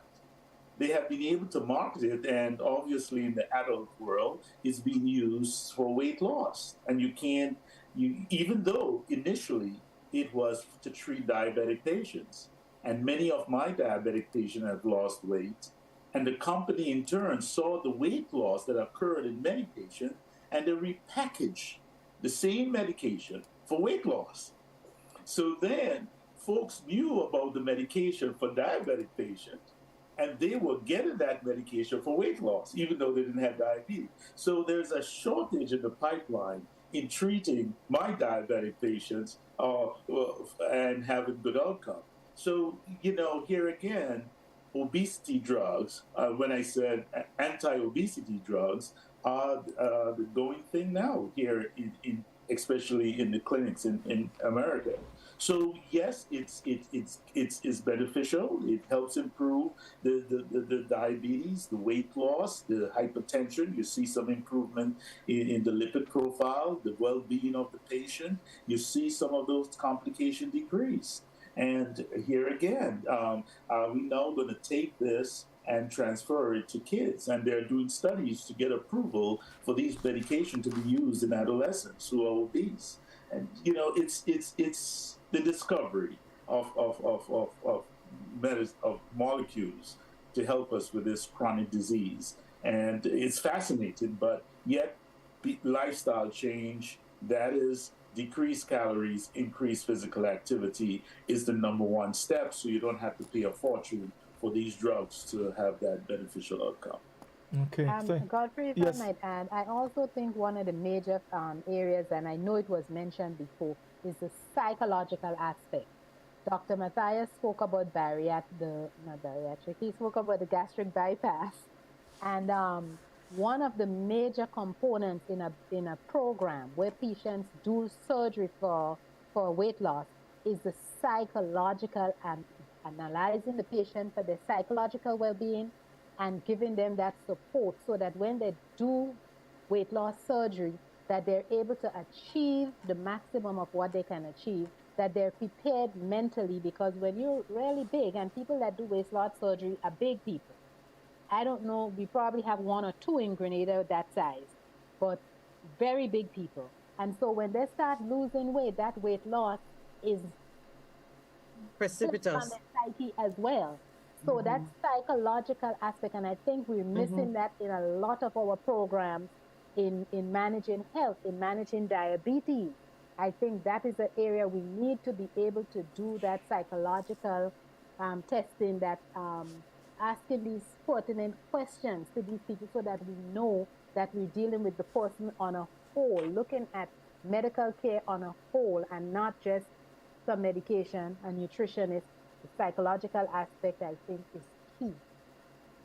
Right. Dr. Nixon, you wanted to come in with something here? Well, I want to come in with something that encompasses everything that everybody has said, because those of us who have worked in the public health sector would understand the whole concept of health in all policies. And it's been mentioned here, not so. We need the sports people. The Ministry of Sport should be there. We need the Ministry of Agriculture, both in guiding, since food and nutrition comes on the Ministry of Agriculture, but in order to ensure that we have food safety, food security, that we have food, right? We talked about planting. Can we get seedlings? I tell everybody, if you have the size of a car, a car where a car can fit in front of your house, you really should be planting food. If that's all the land you have around your house. We have the Ministry of Health. We have the Ministry of Finance, who decides, who can tell us how much of what we buy, who decides what gets taxed and what doesn't get taxed, right? Because there are a lot of things that need to be taxed. When the Mexicans taxed sodas, I'm not going to call a name, but sodas, because their children were having challenges with obesity, right? And they taxed the sodas, despite the fact that the Mexicans drink the sodas because they don't have a great source of water. They saw obesity plummet among the childhood population, right? So we need to take security, national security, social development. All of the components of the government of a country should have health policy written within their policies to ensure the well-being of a population. So we can go and say, hey, we talk about walking. You, Dwight, right? Walking. I don't know. I used to play cricket in the road. I won't even afraid to cross the road these days, right? And we used to play. You remember I was playing cricket in the road with a piece of galvanized and the ghost ball and a piece of coconut ball. You can't do that anymore. Children don't even know that because there's no space. There's no space. With the Ministry of Agriculture or whoever, national development, ensure that people have spaces to run up and down to play and that is safe. Will Grenlet ensure that they electrify the playing field around the back so that children can go when sunset, they can still run up and down and play? Those are the things that has to be integrated. We can look at it and we can choose to do it in silos and make it fail, or we can all come together, right? We can all come together and work together to ensure that childhood obesity is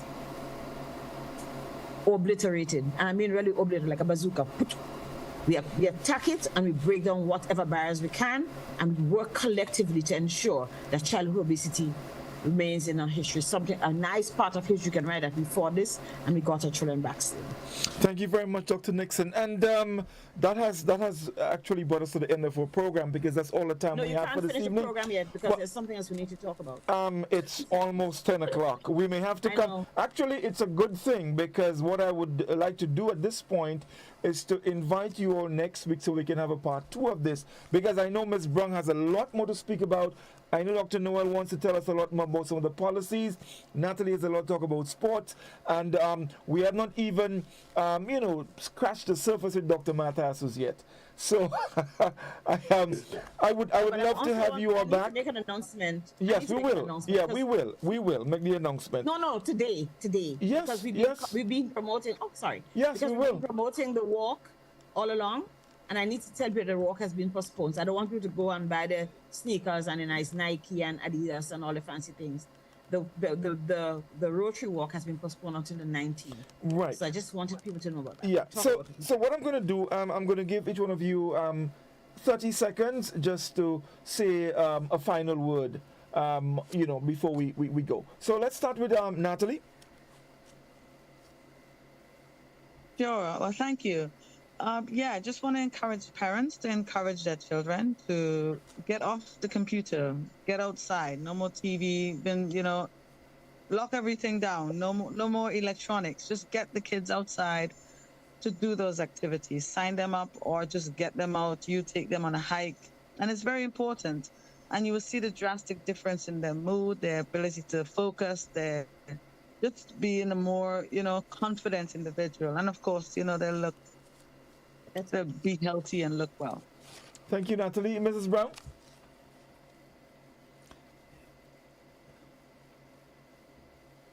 I would just like to say that I think it's important for us to look after the health of our children.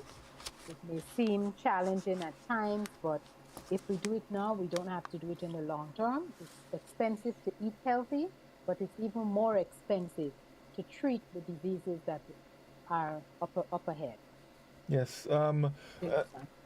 Dr. Mathias, your final words? You know, CAFA put out some information in 2020, and in their statement, they mentioned the prevalence of obesity in the Caribbean children is 2 to 3 times higher than the world. Wow. I leave it there. Okay. Good night. Dr. Noel? I think just as a nation and as individuals, we have to be responsible for our own health. So it's our responsibility to get ourselves educated so that we can look after ourselves and look after our children. I think it's our responsibility. So everyone needs to wake up and listen and find out and do something about it. Thank you very much. So, Dr. Nixon, you're muted. I really want to thank the friends, and I call you guys friends because we've worked together in other environments. I want to thank you guys for coming and making this program so very important, so very interesting. I mean, I wish we had a parent here, but maybe we can do that next week.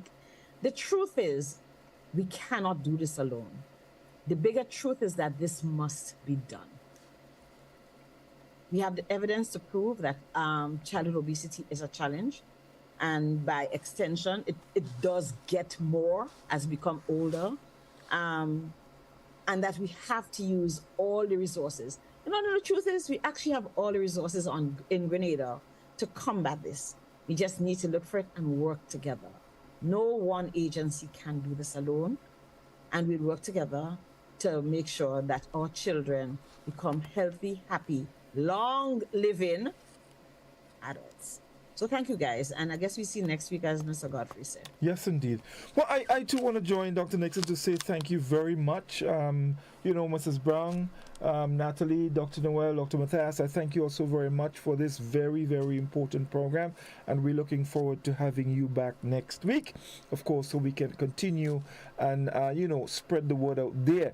Because obesity is a problem, and it does cost. And you know, aside from the medication and the chronic conditions that can result from being obese, it can cost you money initially, you know, because I'll tell you what, if the children are getting bigger, then you need to, they would eat a lot more. And then secondly, you have to spend money in wardrobe. You know, you probably move from a small to a medium to a large, extra large, and then you know what happens. So it does cost a lot. So it's important to pay attention. We need our children to be, you know, alert, as Nataly said. They need to be, you know, in great shape. That would help with the learning and all of that. And we will have great leaders, you know, for the future. So thank you very much for staying with us. It was indeed a pleasure. You can join us next Tuesday again for another Doctrine Call. Hopefully we'll have our guests back with us to continue the discussion. So thank you, everyone. And hopefully we'll learn one thing. We'll take one thing from tonight's program and inject it into our family lives. That's what we ask every week. One thing. What does it mean you eat less bread? What does it mean you go for a walk with your children? It doesn't really matter. Please include one new activity into your personal life or your family life that will improve your health. See you next week. Yes, indeed. Thank you very much, everyone. That's our program. Until next week, do have a good night. All the best. Thank you, guys. Answer.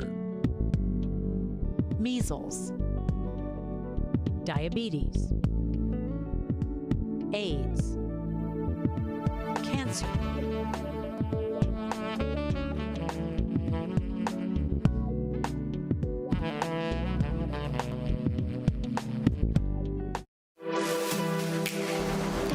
Here is a little known fact. There is only one place in Grenada that you can get an MRI scan done. That place is Speysile Imaging Center. Yes, Grenada, that's the truth. Other centers could offer you other scans, but Speysile Imaging provides an authentic MRI scan. Here's another little known fact. Speysile Imaging has 3 centers. We operate at Grenville, the Carnage, and at the Ocean House, Grandlands. We provide the widest range of laboratory tests and services: CT scans, x-rays, mammograms, ultrasounds, and a host of other services. We are fully staffed by a team of family doctors and specialists. Call us today at 444-7679 or 440-1500. or visit any of our 3 locations. Spicel Imaging, from seeing the doctor to getting lab tests, scans, and pharmacy services. We are here to take care of you. When a loved one passes on, we all need the comfort, support, and guidance of a trusted friend. You can rely on LaCour Brothers Funeral Home. We provide a personalized professional service that exceeds all expectations. Our dedicated staff responds to your every need with the greatest detail, ensuring affordability with a variety of options. Our upgraded state-of-the-art facilities, spacious air-conditioned chapel with live internet streaming, a modern, environmentally safe crematorium, the only of its kind on island, private viewing spaces, large on-site repast center, a modern transportation fleet. Join our burial society today and make personalized arrangements for that final moment. As you prepare to enter your loved one into eternal rest, visit or call LaCour Brothers Funeral Home and select a package that brings added comfort to the entire family.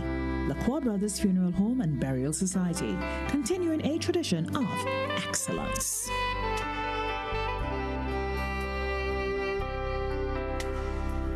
If there was ever a time to keep and stay healthy, it's now. We at Hills and Valley are here to help you take deliberate steps to maintain your health. We stayed true to maintaining the most comprehensive rates while stocking the widest range of medicines and health devices, including personal protective equipment. There are so many benefits shopping with us. You get great savings through discounts for senior citizens and reward cards for loyal customers. Ask about owning yours today. Visit us at Halifax and Grenville Street, St. George, Jubilee Street opposite the Grenville Bus Terminal, and at Hillsborough, Carrico. Our wholesale distribution on Halifax Street also stocks the widest range of pharmaceuticals. We are with you on the hills and in the valleys. We are Hills and Valley Pharmacy.